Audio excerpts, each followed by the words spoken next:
Hello everyone and welcome to Flickering Myth, an extension of the website flickeringmyth.com. My name's EJ Marino and today we have a brand new review of It Chapter 2. Rarely does the horror genre see epics on the scale of It Chapter 2.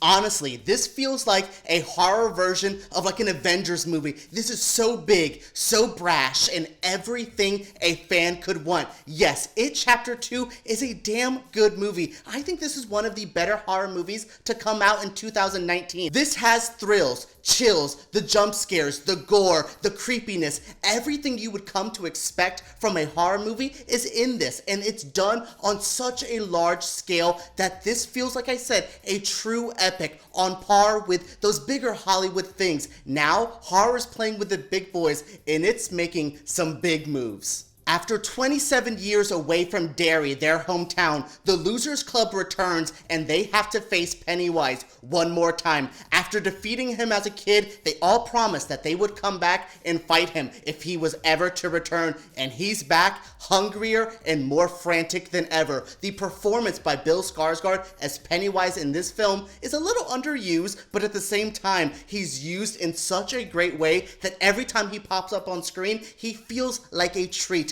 And I love that. Everything, the new Losers Club with the adult actors that are kind of replacing the younger ones. The younger ones are still there and still performing to top-notch abilities, but this new adult cast headed by James McAvoy, Jessica Chastain, and Bill Hader, what amazing work from these three. I mean, the whole Losers Club is amazing, but these three are a true trifecta and add so much to the film. One of the common complaints about the film I have seen online is the length. At 2 hours and 50 minutes, this is a long movie, and I think it drags here or there. There's some scenes that I do enjoy, but they didn't really add much to the movie, and they could have easily been cut out to, shorten up the running time. You could have actually shortened up some scenes. Some of them run a little long that I was like, maybe cut 30 seconds out of this one, 30 seconds out of this one, and we could have shortened up this movie just a little bit. But that's what you get when you make an epic. When you do a movie that's adapting 1,000 pages of material and you need this much happening, 3 hours, that makes about sense with what you would see with something like Avengers Endgame. I'm not trying to compare it to 10 years of building, something like that, but you need to have time to play with all the material, and they use it here. I don't think really a lot of time is wasted. Again, there's some scenes that don't really add much to the story, but they're still entertaining. I still feel like I'm having a good time watching them, but then by the end you're like, oh, well, I could have easily cut that or that. But again, it actually adds to the whole experience. So then I go, if you cut that out, does it ruin the movie? And I like having those feelings. I like thinking that this does feel like a complete film. And if you do move the pieces around, will it work as good as it did? And that's what I get a little bit about critiquing this one, because I'm like, it's such a good time that I don't want to go in and nitpick and then overall be like, oh man, I've changed the whole experience, because this is so good. A horror movie that's this fun rarely comes around. You don't often get something that I compare to Scream, that has a little bit of a comedic tone but never dives into a horror comedy. This keeps the fun going while never forgetting that it's a horror movie and it needs to scare you, because the scares are there. It's not just jump scares.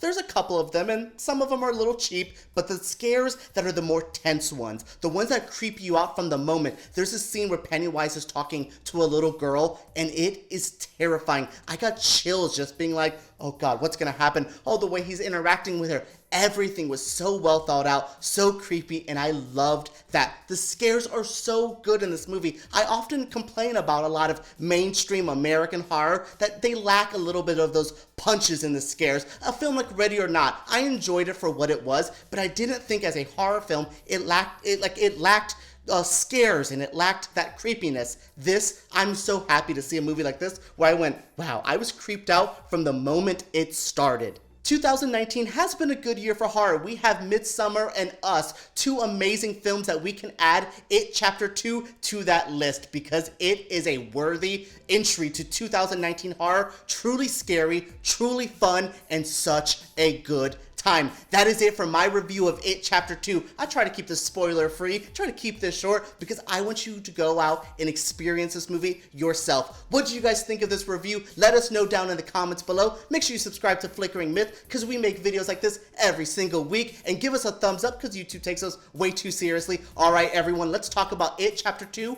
below.